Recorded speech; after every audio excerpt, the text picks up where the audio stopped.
छतरपुर हलचल के special programme माँ दुर्गा की आराधना। जैसा कि आप सभी को पता है कि नवरात्रि के दिन चल रहे हैं और नवरात्रि के दिन जब आ रहे हैं तो नवरात्रि के दिनों में 9 देवियों की पूजा होती है। लेकिन आप सभी को पता होना चाहिए कि नवरात्रि के 9 दिनों में किन देवियों की पूजा होती है। तो आज हमारे साथ है डॉक्टर सुनील तिवारी जी, जिनसे हम जानेंगे कि नवरात्रि के 9 दिन 9 देवियों की पूजा क्यों की जाती है। पंडित जी, स्वागत है आपका हमारे प्रोग्राम छतरपुर हलचल के स्पेशल प्रोग्राम में। धन्यवाद।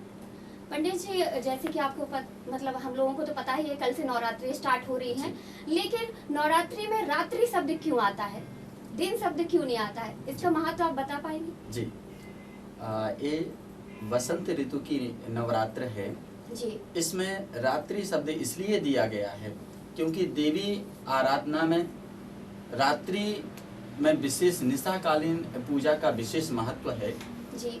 इसमें रात्रि शब्द इसलिए लिया गया है क्योंकि 9 देवियों की पूजा की जाती है। निशाकालीन में जो पूजा करते हैं उसका अत्यधिक फल प्राप्त होता है, इसलिए इन देवियों की और कभी भी देवियों की पूजा रात्रि में करने से अत्यधिक फल मिलता है, इसलिए नवरात्र का विशेष महत्व है, नवरात्रि कहा जाता है। बहुत बहुत धन्यवाद पंडित जी। पंडित जी, एक और सवाल है मेरा आपसे कि जो नवरात्रि के 9 दिन होते हैं तो 9 दिनों में सुना है मैंने कि हर दिन एक अलग देवी का महत्व रहता है, तो आप हमें बताएंगे कि नवरात्रि के प्रथम दिन किस देवी की पूजा की जाती है? जी, नवरात्रि में दुर्गा सप्तशती के पाठ होते हैं, जो कि कवच में एक श्लोक है, प्रथमम शैलपुत्री चा। जी। प्रथम दिन में अर्थात प्रतिपदा में शैलपुत्री देवी की पूजा होती है। शैलपुत्री कहा जाता है, शैल कहा जाता है वन को, जो हिमालय की पुत्री है वह पार्वती के रूप में कही जाती है शैलपुत्री। तो उनकी आराधना करने से जो कुंवारियां कन्याएं हैं उनकी आराधना करती हैं तो उनको सुंदर पति प्राप्त होता है। और अनेक फल को देने वाली हैं पार्वती जी, शिव जी के साथ जो रहती हैं अर्धांगिनी, इनका पूजन भी किया जाता है। अर्ध शक्ति नारी, इनका पूजन किया जाता है। तो शैलजा इसलिए कहा जाता है क्योंकि हिमालय की पुत्री है, शिव जी की अर्धांगिनी है, इनका पूजन करने से कन्याओं के लिए विशेष महत्वदायी फल प्राप्त होता है। जी, तो जैसा कि आप लोगों ने जाना ही होगा, पंडित जी ने जो बताया है कि पहला दिन जो है वो शैलपुत्री का होता है। लेकिन पंडित जी, अब जब आपने बता ही दिया है कि प्रथम जो दिन है वो शैलपुत्री की पूजा होती है, तो अब मैं जानना चाहूंगी कि जो नवरात्रि का दूसरा दिन होता है उस दिन किस देवी की पूजा होती है? जी, ब्रह्मचारिणी।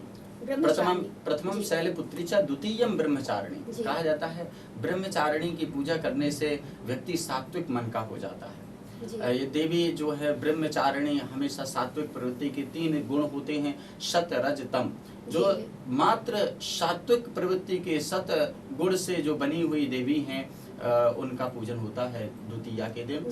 प्रतिपदा द्वितीया के दिन जो होता है वह ब्रह्मचारिणी देवी का पूजन होता है। जी पंडित जी, तो ये आप सभी को पता चल गया है कि प्रथम दिन किस देवी की पूजा होती है और क्यों होती है, महत्व तो आपको पता चल ही गया है। अब पंडित जी, हम जानना चाहेंगे कि नवरात्रि के तीसरे दिन किस देवी की पूजा होती है और क्या महत्व है तीसरे दिन जो देवी की पूजा होती है? श्लोक में है, प्रथमम शैलपुत्री चा द्वितीयम ब्रह्मचारिणी तृतीयम चंद्रघंटेति। चंद्र घंटा देवी की पूजा होती है, जो कि जिनके गले में चंद्राकार घंटा लटकता रहता है, तो इसलिए इनका पूजन किया जाता है।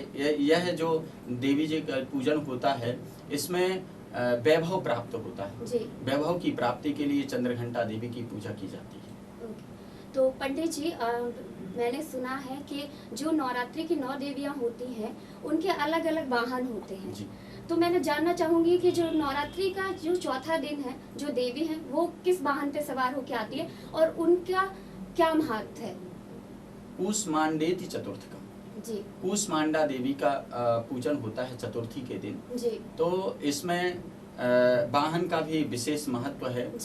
यह अलग अलग, जैसे कोई शैलपुत्री हैं तो यह शेर की सवार हैं। द्वितीयम ब्रह्मचारिणी, यह जो है गदा के ऊपर सवार होती है। तृतीयम चंड घंटे थी, यह भी गदा के ऊपर सवार होती हैं। गदा इसलिए कहा जाता है क्योंकि रोग को कहा जाता है। जी। गदा का एक अर्थ होता है, गदा मतलब गधा नहीं समझना चाहिए, गदा मतलब जो हनुमान जी का गदा है वो नहीं समझना चाहिए। गदा का एक अर्थ रोग भी होता है, गदा पे हारणी कहा जाता है। जो कूष्मांडा देवी हैं तो इनका भी गदा वाहन है, जो कि रोगों को दूर करने वाली देवी हैं। और इसलिए कूष्मांडा देवी के दिन ही, चतुर्थी के दिन ही कूष्मांडा बलि मतलब बलिदान होता है, कूष्मांड बलि कहा जाता है। हमारे यहाँ कद्दू कहा जाता है उसे। तो कद्दू का बलिदान होता है, इसलिए सभी को बता दें कि नवरात्रि के बीच में कद्दू का भोजन नहीं करना, मतलब कद्दू नहीं खाना चाहिए। तो इसलिए क्योंकि बलिदान होता है, जिस चीज का बलिदान होता है उसको हमको नहीं ग्रहण करना चाहिए। तो जैसे कि आप लोगों ने को बताया है पंडित जी ने, आप लोगों ने सुना होगा कि गदा मीन्स रोग होते हैं, ना कि जो हमारे देवता है हनुमान जी वो जो वाहन लेते हैं गदा, उनका नहीं है ना पंडित जी? बिल्कुल शस्त्र है जी, शस्त्र है। तो हम आपसे पूछना चाहेंगे पंडित जी, ये तो 4 दिन की होगी, अब मैं जानना चाहूंगी कि 5वें दिन, नवरात्रि के 5वें दिन किस देवी की पूजा की जाती है? पंचमम स्कंद माती थी जी। स्कंद जो है शंकर जी के पुत्र कहे जाते हैं। स्कंद माता का पूजन होता है पंचमी के दिन। यह वात्सल्य प्रेम को देने वाली है, क्योंकि स्कंद माता जहाँ शब्द आ जाता है वहाँ वात्सल्यता अपने आप आ जाती है। क्योंकि स्कंद को बहुत प्रेम करने वाली थी माँ पार्वती जी कहिए। स्कंद माता, स्कंद की माता माँ पार्वती ही हैं, जो अभी शैलपुत्री भी कहा है। लेकिन अलग अलग उनके रूप हैं, देवी एक ही हैं लेकिन अलग अलग उनके स्वरूप हैं। अलग अलग स्वरूपों का वर्णन किया जाता इसलिए किया गया है क्योंकि अलग अलग फल को देने वाली है। जैसे जल है, जल को हम अलग अलग बर्फ में बदल सकते हैं, दूध में डाल दीजिए तो दूध में बदल सकते हैं, तो अलग अलग फल हो जाता है।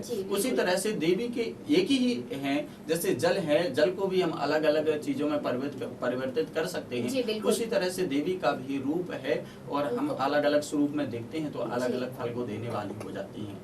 पंचमम स्कंद माता, पंचमी को जो है स्कंद माता के रूप में पूजन होता है। और स्कंद माता को रात्रि में निशाकालीन जो पूजा करते हैं तो यह विशेष फल को देने वाली होती है। स्कंद वात्सल्य को देने वाली हैं, प्रेम को बढ़ाने वाली हैं। तो इस प्रकार से स्कंद माता का पूजन हम पंचमी के दिन करते हैं। जी। तो पंडित जी, जैसे कि आपने बताया कि प्रथम दिन कौन सी देवी का पूजन होता है, द्वितीय दिन कौन सी देवी का पूजन, ऐसे ही 9 रूप होते हैं देवी के। तो अब मैं जानना चाहूँगी कि जो नवरात्रि का 6वां दिन है, उस दिन किस देवी की पूजा होती है? षष्ठम कात्यायनी तिथि जी। षष्ठी के दिन कात्यायनी देवी का पूजन होता है जी। कात्यायनी का भागवत में बड़ा महात्मा बताया है। कहा गया है कात्यायनी की देवी की पूजा गोपियों ने की थी, क्योंकि कृष्ण भगवान को पाने के लिए जब वो चीर हरण हुआ था तो वहाँ पर देवी की पूजन करने के लिए वहाँ सुबह से प्रातः काल स्नान करने के लिए जाते थे। तो उन्होंने परीक्षा ली थी, उनका भाव बहुत अच्छा था और परीक्षा ली थी कि हमारे ये पूजा करने में कितने आगे हैं और किस भाव से पूजा कर रही हैं। तो जो थोड़ी कमी थी तो उस प्रकार से चीर हरण करके उन्होंने उस कमी को दूर की, क्योंकि भगवान भक्त को अपनी कमियों को दूर करने के लिए वो अनेक प्रकार की परीक्षाएं लेते हैं। तो गोपियों ने पति को, इच्छित पति को चाहने के लिए कात्यायनी देवी की पूजा की जाती है। और आज भी हम लोग बताते हैं जिनकी विवाह में बहुत परेशानियां होती हैं, जल्दी से विवाह नहीं हो पाता है, अच्छा पति नहीं मिल पाता है, तो कात्यायनी देवी का जप करने के लिए कहते हैं। ओम कात्यायनी महामाई महायोगिन्यधीश्वरी नंद गोप सुतम देवी पतिम में कुर्ते नमः। इस प्रकार से एक कात्यायनी देवी का मंत्र है। इसमें क्लीम ओम क्लीम कह करके यदि मंत्र का जप करते हैं तो निश्चित रूप से अच्छा पति मिल जाता है और जल्दी से विवाह हो जाता है। तो कात्यायनी का जो पूजन होता है वह विशेष रूप से कन्याओं के लिए है, पूजन किया जाता है। जी। तो आप लोगों में से जिसके विवाह में जो भी दिक्कतें आती हैं, जैसा कि पंडित जी ने बताया है, माँ कात्यायनी की पूजा आराधना करने से जो भी विपदाएं हैं वो दूर हो जाती हैं। तो पंडित जी, अब मैं जानना चाहूंगी कि नवरात्रि के 7वें दिन जिन देवी की पूजा होती है उनका क्या महत्व है। अभी आपने बताया कि जो कात्यायनी देवी हैं इनकी पूजा नवरात्रि के 6वें दिन होती है, तो अब मैं जानना चाहूंगी कि नवरात्रि के 7वें दिन किन देवी की पूजा होती है। सप्तमम कालरात्रि, सप्तमी की जो दिन पूजा होती है देवी जी की, कालरात्रि के नाम से जानी जाती है जी। यहाँ पर रात्रि का शब्द स्पष्ट हो जाता है। दुर्गा सप्तशती में कहा है कालरात्रि, महारात्रि, मोहरात्रिश्चतार्मा, 4 रात्रि बताई हैं, जो कि दोनों नवरात्रि। आपको एक नई बात बता दें कि 2 नवरात्रि होती हैं, एक चैत्र की नवरात्रि और एक कुंवार की नवरात्रि, आश्विन की नवरात्रि जिसे कहते हैं। इसके साथ साथ 2 गुप्त नवरात्रि भी यहाँ होती हैं। तो आषाढ़ और माघ की जो शुक्ल पक्ष की प्रतिपदा से ये नवरात्रि लग जाती है, आषाढ़ में और माघ में। तो इन 4 नवरात्रि में जो सप्तमी की रात्रि होती है, महारात्रि का पूजन होता है, कालरात्रि। तो महारात्रि, मोहरात्रि तो बताया है। कालरात्रि, महारात्रि, मोहरात्रि साधारण। कालरात्रि कहते हैं इसे जो नवरात्रि की सप्तमी के बाद रात्रि में जो पूजन होता है, तो रात्रि का जागरण के लिए विशेष महत्व है, तो रात्रि जागरण करना चाहिए। इसके साथ साथ और भी रात्रि जागरण के लिए बताया है दुर्गा सप्तशती में। महारात्रि कहते हैं महाशिवरात्रि को, तो महाशिवरात्रि की रात्रि में भी जागरण करना चाहिए, इसका बड़ा फल मिलता है। मोहरात्रि कहते हैं दीपावली की रात्रि को, दीपावली की रात्रि में भी जागना चाहिए, तो इसका विशेष फल प्राप्त होता है। मोहरात्रि, दारुण रात्रि कहते हैं होलिका दहन, अभी कुछ ही दिन पहले होलिका दहन होती है, होलिका दहन की रात्रि में भी जागरण करना चाहिए, इसका विशेष महत्व रहता है। जी। तो ये तो आपने बता दिए विशेष महत्व वाली बात, और जी ये भी बता दिया आपने कि रात्रि जो शब्द है उसका महत्व किस रूप में लिया गया है। अब मैं जानना चाहूंगी आपसे पंडित जी कि ये जो अभी तक आपने बता दिए हैं हमें कि 7 दिन में कौन सी देवी का पूजन होता है, आप लोगों ने भी सुना होगा कि कौन सी देवी का महत्व किस दिन में रहता है। अब मैं जानना चाहूंगी कि 8वें दिन किस देवी की पूजा होती है और उनका क्या महत्व है। महागौरी तीचाष्टमी जी, यानी कि गौरी देवी का दिन। महागौरी, जी बिल्कुल। गौरी कहते हैं जो गौरा पार्वती जी के लिए कहा जाता है। जो यहाँ महागौरी कहा है, जो महा इसलिए लगाया जाता है जो श्रेष्ठ, जो अत्यधिक फल को देने वाली है, महागौरी इसलिए कहा जाता है। गौरी भी शंकर जी की पत्नी को कहा गया है, इनकी अर्धांगिनी गौरी गौरा जी ही हैं।